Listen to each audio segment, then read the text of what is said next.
my town, head hanging low, face all in a frown, searching the sidewalk. What are they looking for? They're looking for Jesus. He's the cure. Yeah, looking for Jesus. I want to do something. We've got a special treat tonight. So we've been talking, and I've been telling you a little bit about Anchor Ministries, but I want to give you a chance. We've got a chance to hear from our founder and president, Bobby Lawrence. And so welcome, Bobby Lawrence. From here all the way to Savannah, Sherman set out to cause the South to howl. And he burned everything up for a 60-mile swath from here all the way to Savannah, right? He killed everybody he could kill. I mean, he burned Atlanta down. He was bent on ending the war. And many wanted to charge him with war crimes after the battle because of how brutal he was. But history tells he cut this war in half.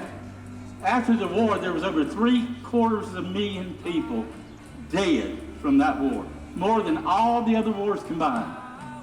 Is that not amazing? 750,000 people. It affected everybody in America at that time.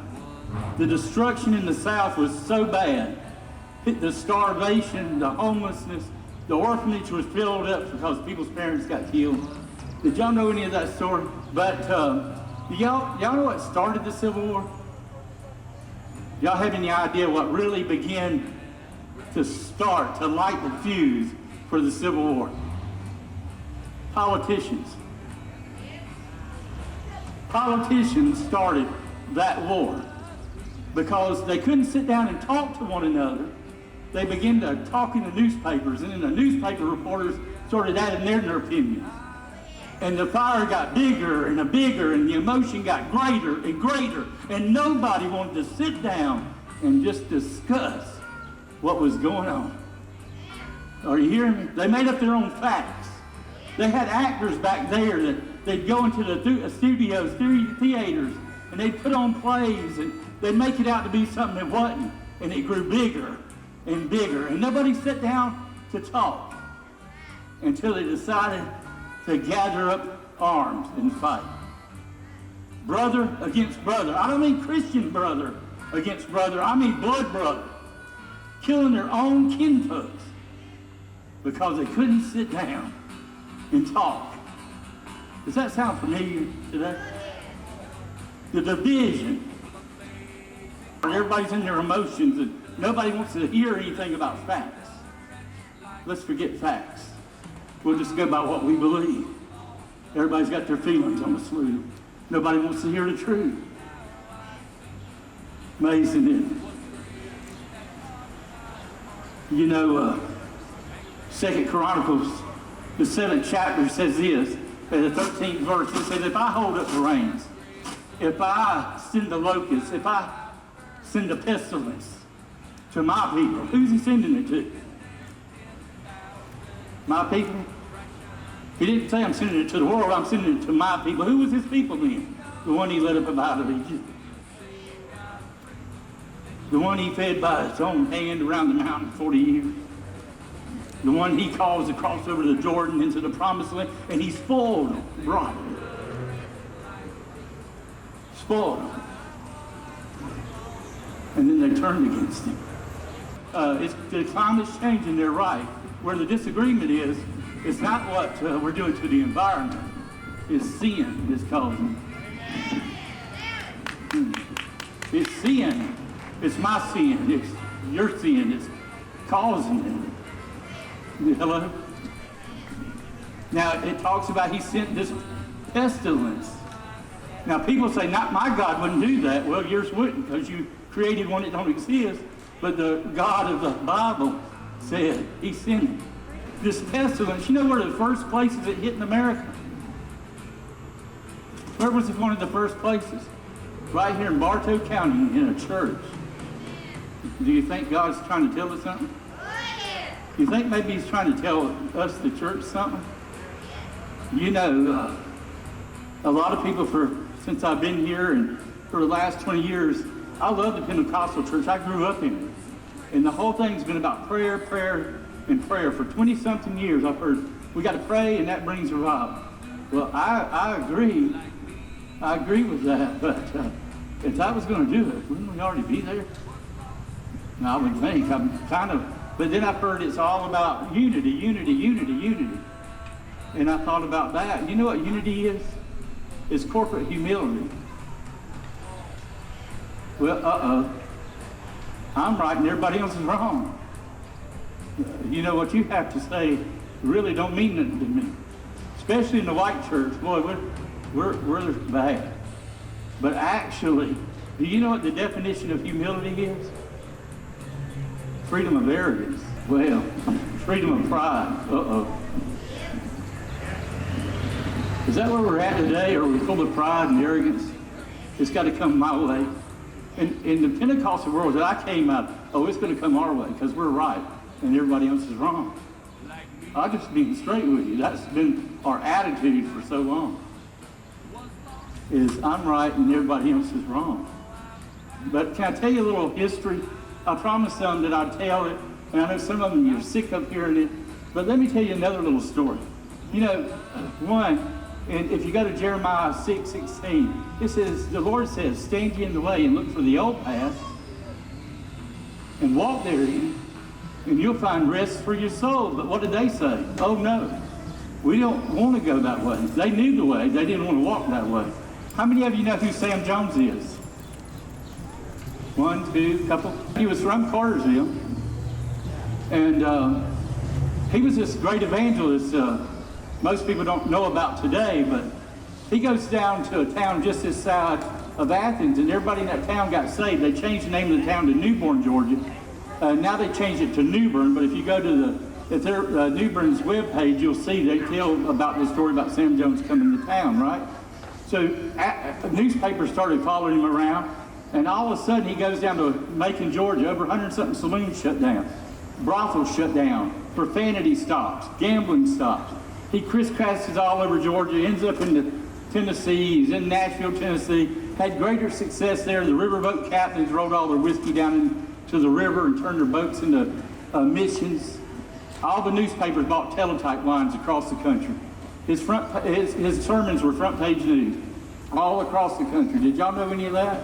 He preached in tents, 4 services a day, over 10,000 people a day.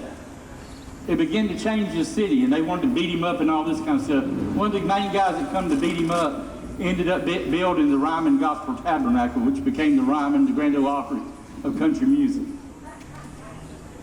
So he didn't have to preach in tents. He goes up to Cincinnati, graveyard of evangelists, according to D.L. Moody. 300,000 people get to turn their life to Christ, turns the city upside down. New York City up into Boston, across over to Chicago, sets it on fire. He comes to Cartersville. He wants to go out west. They blow the carriage house up because they were trying to persuade him not to go. He went anyway. He's walking up the streets of San Francisco. This guy goes to cussing at him, and he turns around and unlocks the door to the saloon. He drops dead. So revival breaks out there. He goes up into Canada. He zigzags across America. And because the people got radically saved, radically born again, what ended up happening is they started voting in laws against gambling, laws against profanity. If you said any profanity on the streets, it was a $500 fine. All the state lotteries got rid of their lotteries. Prohibition started getting voted in. All the bars were closed down. There were 17 saloons here in Cartersville, 2,000 residents. They all shut down. Of course, we don't call them saloons, we call them restaurants nowadays.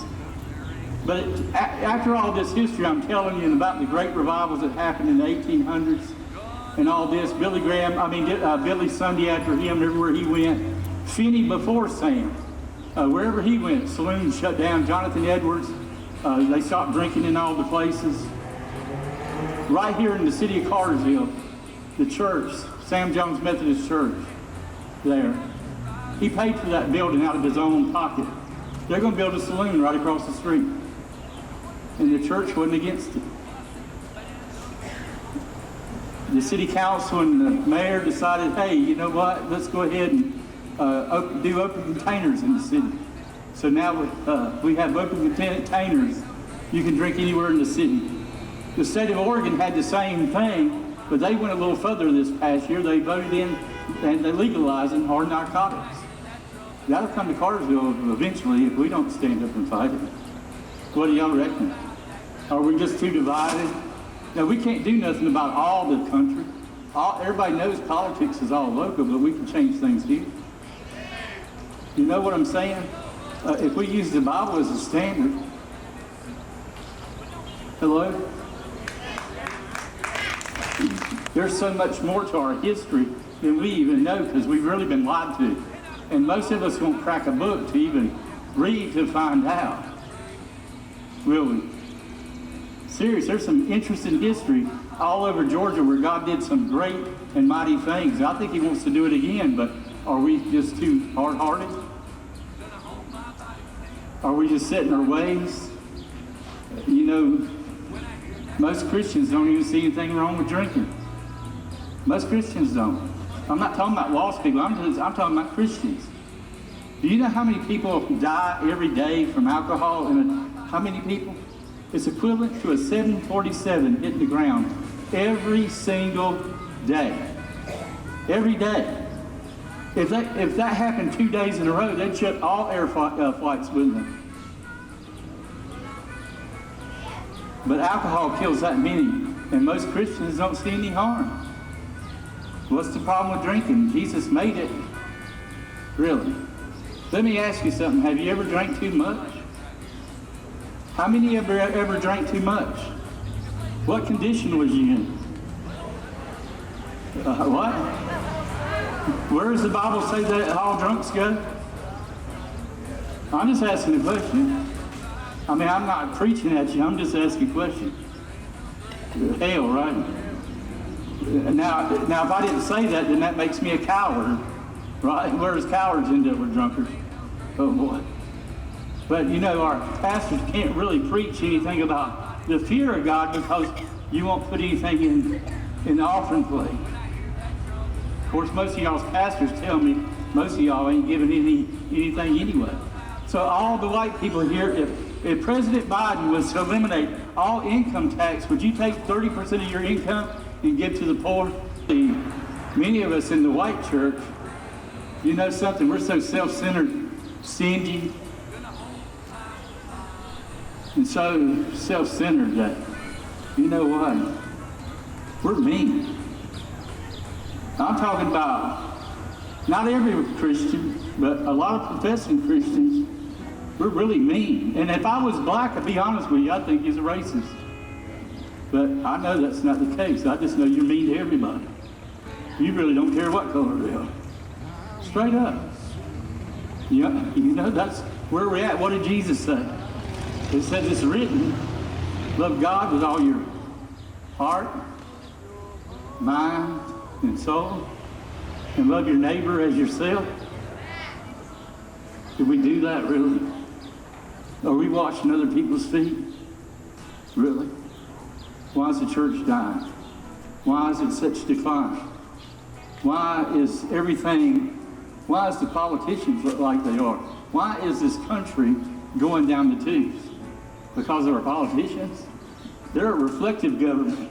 If we have an evil government, it's because why? The people are evil. You know, I said it with a loving heart. I love people.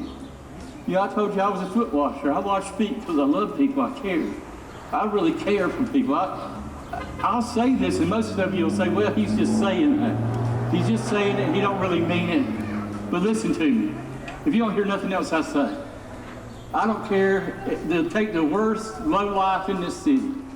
If it meant him going to hell right now, take a bullet to the head right this second, if it meant him getting saved. Are you hearing me? Does that tell you I love people? That I don't just do this for show? I love people. I care. I'm not trying to be hurtful to anybody. Something's off. Now, I've done said enough. People ought to be repenting already, but guess what? You don't fear God. Something's wrong with us. We don't have, there's no fear of God here. And we live in a city that, man, most people believe revival's going to break out here. People from all over come here. And I'm thinking, you know what, God, we don't fear you. we don't repent. We just go on, and we're mean. And I'll be honest, now listen to me, black people, I love you. I do a lot of stuff for black people because I love you. Not for other reasons. In fact, I had one black pastor call me a racist because I help people. He says I'm just doing it because, just to make myself feel good. No, if he knew what it cost me, he couldn't stand flat-footed and say that. But let me tell you a little story about this little baby, black baby, born in rural Mississippi in 1954.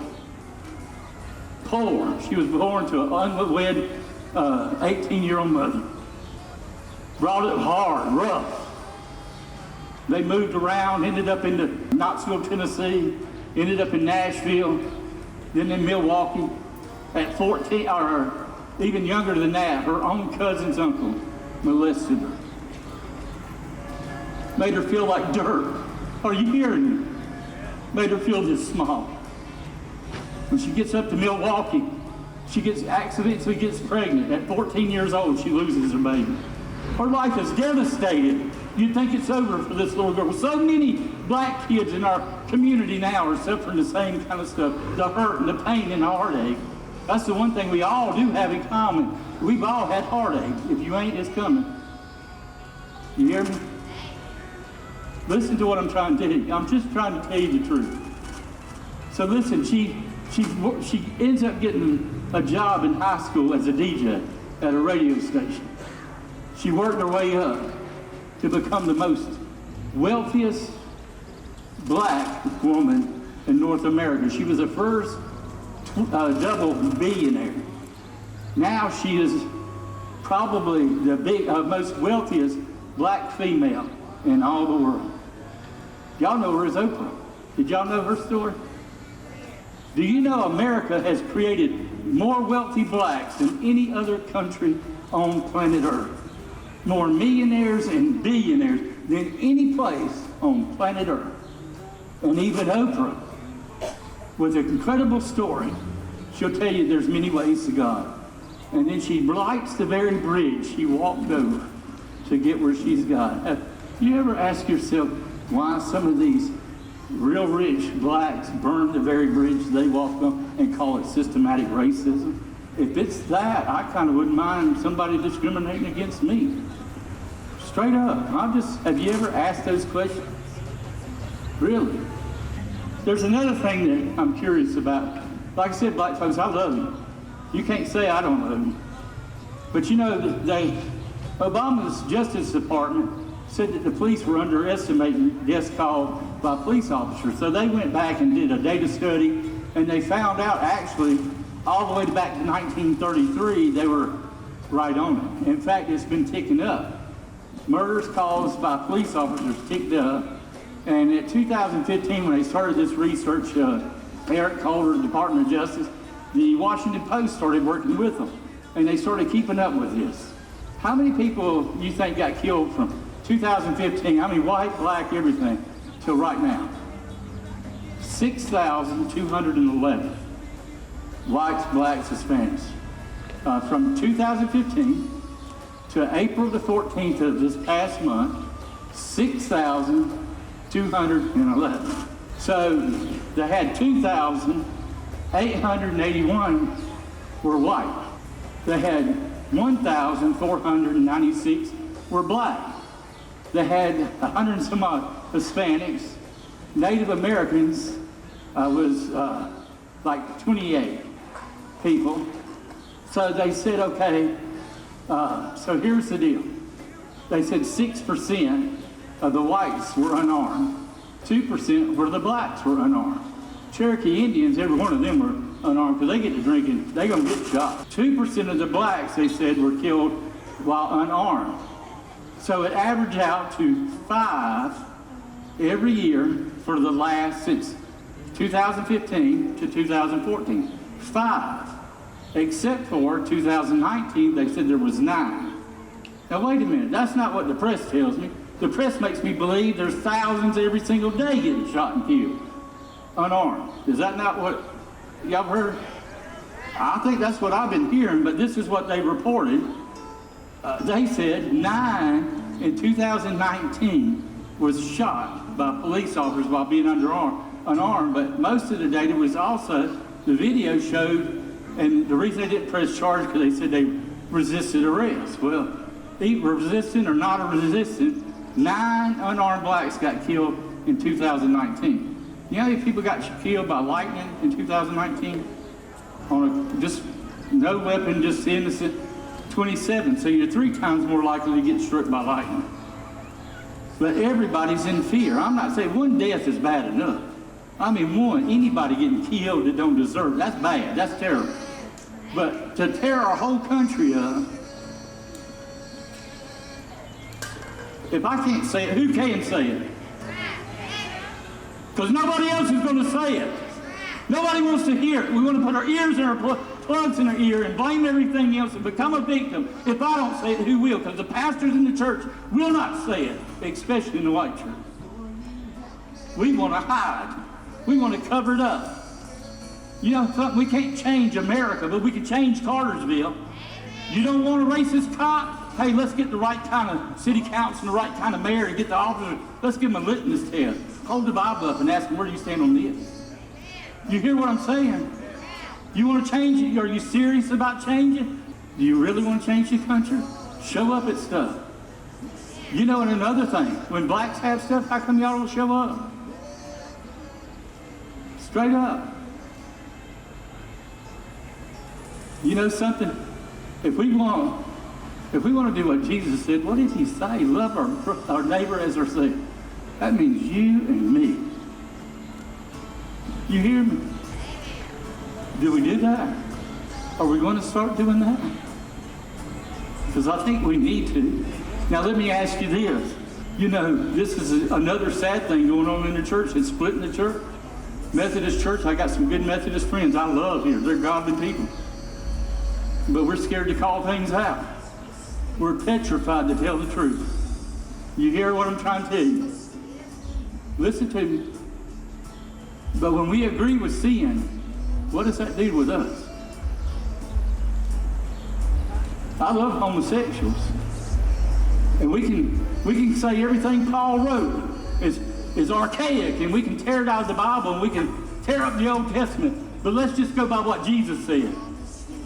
Because most of the homosexuals believe they're born that way. And the church is giving them an excuse and laying a feather bed for them and say, yeah, they're born that way.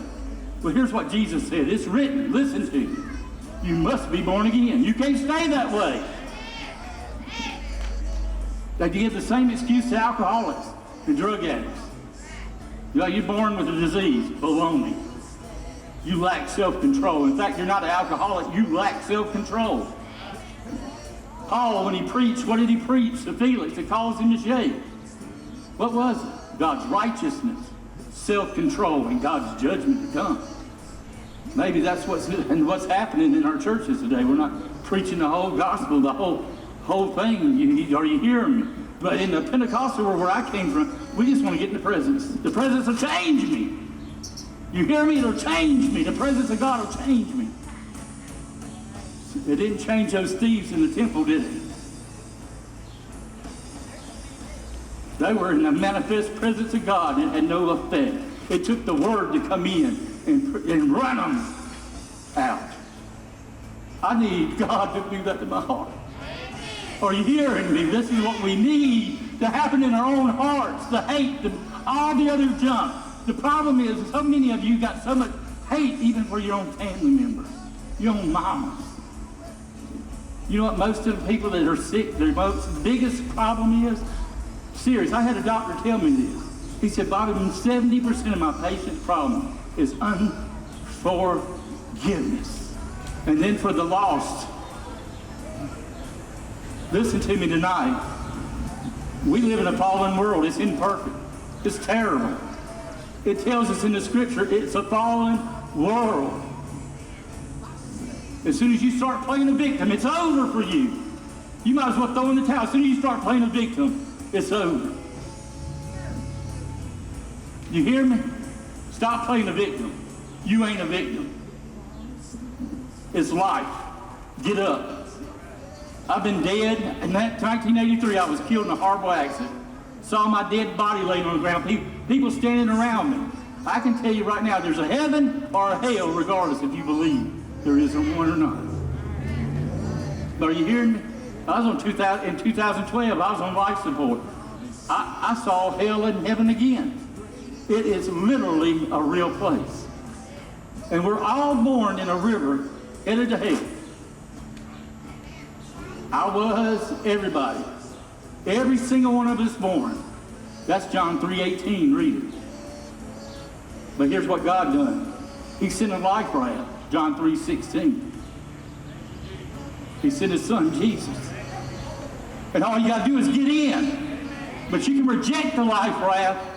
God don't send you to hell. If you reject the life raft, guess what? You send yourself. You don't want to go. I'm telling you what I saw. You hear me?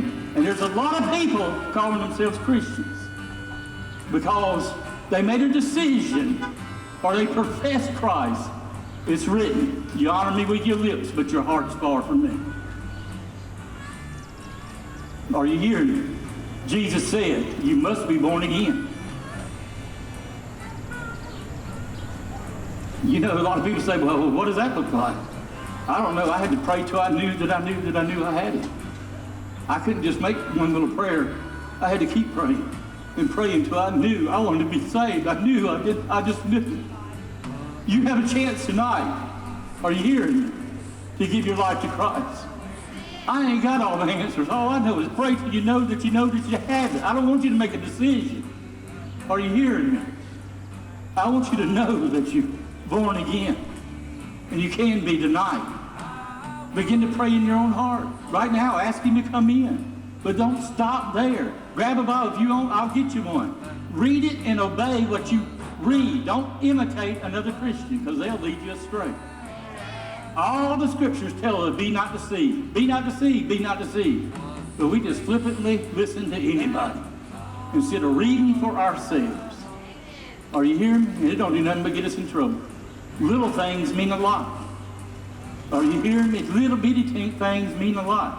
You know, on the Titanic, it just had too small of a rudder to turn. It couldn't miss the iceberg. They're trying to turn it, but the rudder was just a little too small.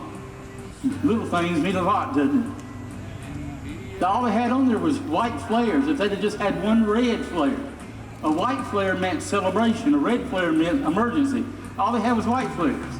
If they just would have had one little tiny red flare, they could have been saved. There would have been a ship there in no time to save everybody there.